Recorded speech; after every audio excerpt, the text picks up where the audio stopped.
2023 Big Ten Tournament picks. Can Purdue avoid an upset? Here are the odds to win the 2023 Big Ten Tournament, courtesy of FanDuel, and our best bet to win it. Get the free Action Network app for expert picks, live odds, bet tracking, and more. One of the most unpredictable conferences in college basketball lived up to its reputation this year, as the Big Ten boasted the longtime #1 team in the country as well as 11 other teams with a conference record between 9-11 and 12-8. Purdue enters this week's tournament as the betting favorite, plus 180, at FanDuel, one of 8 teams with 13-1 odds or shorter to cut down the nets in Chicago. Bet the entirety of the Big Ten tournament from Wednesday through the championship game at FanDuel. Will the Boilermakers cap off a banner season with a tournament title? Or will this conference continue to deliver chaos to the very end?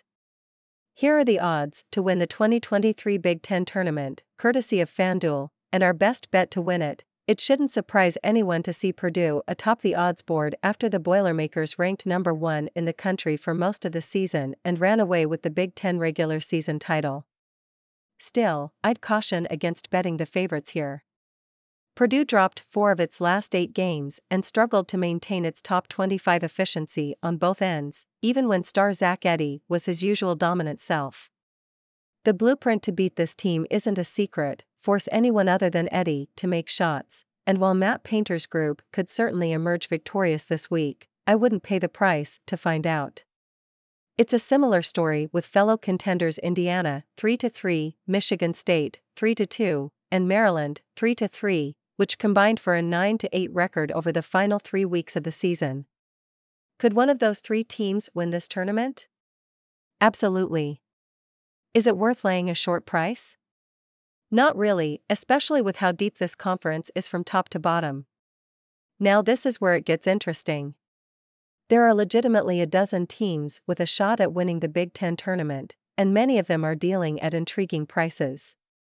Illinois is as volatile as they come, good enough to beat UCLA and Texas earlier this season and bad enough to get blown out by Ohio State just over a week ago.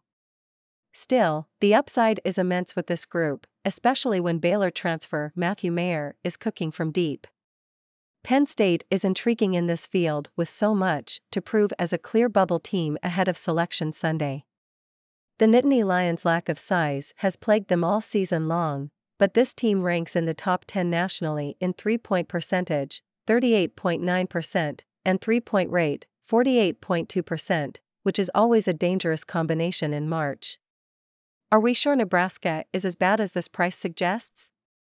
The Cornhuskers have won 6 of their last 8 games entering Wednesday's first round, which coincides with the emergence of junior guard Keisei Tominaga, who's averaging 20 points over that 8-game run. If he keeps scoring at such a torrid pace, watch out. Look, Illinois could easily lose in its first game on Thursday. It could also win this whole thing. That's true of most teams in this field, but I especially like the Illini's chances as a dark horse in this field.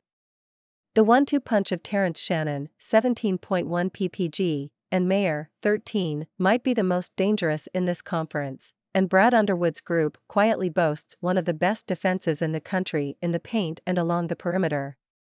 With Purdue on the other side of the bracket, I like Illinois' path as a #7 seed to crash the party in its own home state.